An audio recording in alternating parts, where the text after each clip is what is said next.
Sasa kwenye hii video leo hii ninataka nikuelekeze mbinu rahisi kabisa ya kuweka vipimo kwa ajili ya kuku wako. Yaani ni namna gani unaweza ukajua kwamba hili banda au unataka ujenge kwa mfano banda la kuku 200. Vipimo vyake vipoje? Tena kwa njia rahisi kabisa, njia ambayo haitakusumbua wewe mfugaji, lakini vile vile pia nitakuelekeza ni mbinu gani ambayo unaweza ukatumia ili kuweza kupata material ya kutengenezea gharama nafuu, ili mwisho wa siku uje utengeneze banda la gharama nafuu. Na kitu kingine pia nitakuelekeza vitu muhimu sana ambavyo unapaswa kuvizingatia pale ambapo unakuwa unajenga banda lako. Yaani ni muhimu sana ili kujiepusha na magonjwa na vitu vingine. Sasa sisi hapa shambani tunayo mabanda ambayo haya mabanda vipimo tulivyotumia sisi ni vya kawaida tu. Yaani hii itakuepusha wewe, maana kwa mfano mfugaji ukimwambia square mita moja wanakaa kuku 8. Kwa hiyo kama unataka labda kuku 80 inatakiwa uwe na square mita 10. Wafugaji wengi sana kidogo panakuwa ni pagumu kumuelewa mtu wa namna hii. Sasa mimi naanzia hapa kwenye upande wa vipimo. Mfano hili banda unaloliona hapa, umeona hili banda hili hapa sasa hivi lina broiler 200, lakini wameachia nafasi hivi. Broiler wa siku 28 kwenye hili banda wanakaa hadi 350. Kwa hiyo unaweza ukaweka hadi 400 kwenye hili banda kwa ukubwa huu ambao unauona. Umeona ukubwa huu, manake unaweka wastani wa 350 mpaka 400, pale wanakaa vizuri kabisa. Lakini ukitaka kipimo ambacho wawe comfortable kabisa, labda unapitiliza wanakaa hadi miezi 2, unashauriwa uweke broiler 300 hili banda. Umeliona? Kwa hili banda tuseme kwamba ni la broiler labda 300, kipimo cha chini kabisa. Mimi nitaenda kukuhesabilia hatua kutoka hapa mwanzo mpaka pale mwishoni kuna hatua ngapi, na kutoka pale mwishoni mpaka kule uone kuna hatua ngapi. Na hizi hatua ni hatua tu za kutembea, zile hatua za kawaida. Kwa hiyo hichi kipimo hiki utajua kabisa ukienda na wewe kutengeneza banda kama hili. Kama unataka kutengeneza banda kama hili, basi utatumia hatua hizi. Tunaanza hapa. Umeona hapa? Cha kawaida hapa naweka mguu hapa, natembea tu kawaida. 1 2 3 4 5 6 7 8 9 10 11. Umeona? Maana yake kutoka hapa mpaka pale nimetembea hatua 11. Sasa kutoka hapa mpaka hapo utaona natembea hatua ngapi?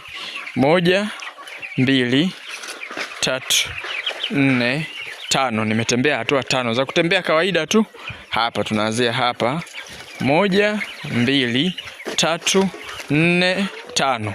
Na ukipiga hizi hatua sasa unaweza ukaona tokea hapa, kwa mfano bati moja linakalia hapa, limeanzia hapa mwanzo kabisa, limekuja limelazwa kawaida, limekuja mpaka hapa. Hii nafasi iliyobaki hapa mpaka hapa ni ndogo sana, kiasi kwamba mvua inaweza ikawa inaingia humu ndani. Kwa hiyo ukiweka hatua 3, naamini ukiweka hatua 3, 1 2 3, nafasi inayobaki huku itakuwa ni kubwa. Kwa mfano kuna banda lile pale tuliongeza kepu pale mwishoni, nafasi ya kutoka pale mpaka pale, unaona kwenye banda lile, ngoja ni zoom uone kwenye banda lile, kutoka hapa mpaka hapa ilipoishia bati ni parefu. Hii inazuia mvua kuingia ndani ya banda. Kwa hivyo ndivyo ambavyo unaweza ukafanya. Sasa pia hata hili banda hili hapa na lenyewe tumetumia vipimo hivyo. Kwa hiyo ni mabanda mawili ambayo yanafanana, unaweza ukaona yanafanana. 1 2 3 4 yanafanana. Umeona? Hili hapa pia upana wake ni 1 2 3 4, yanafanana upana wa kwenda hivi mpaka hivi. Hata bati unaona hii kidogo na imeanzia hapa. Umeona hili sasa ni 4, lile pale ni 5. Unaona hili hapa na lenyewe ni 4. Ni hatua 4 kutoka hapa. Ngoja niweke hivi, kutoka hapa mpaka hapa pana umbali kidogo. Umeona hatua 4. Lile pale 5, sehemu iliyobaki ni ndogo. Hili lina hatua 4 kwa kushuka kule chini. Ni kuhesabilia kwa kushuka huku ni 1, 2, 3, 4, 5, 6, 7, 8, 9, 10, 11, 12, 13, 14, 15, 16. Hapa pana hatua 16. Pale palikuwa pana hatua 14. Hili banda kuku 400 hawabanani kabisa humu. Kuku 400. Hili banda wanakaa kuku 400. Humu kuku 300 broiler wa siku 28.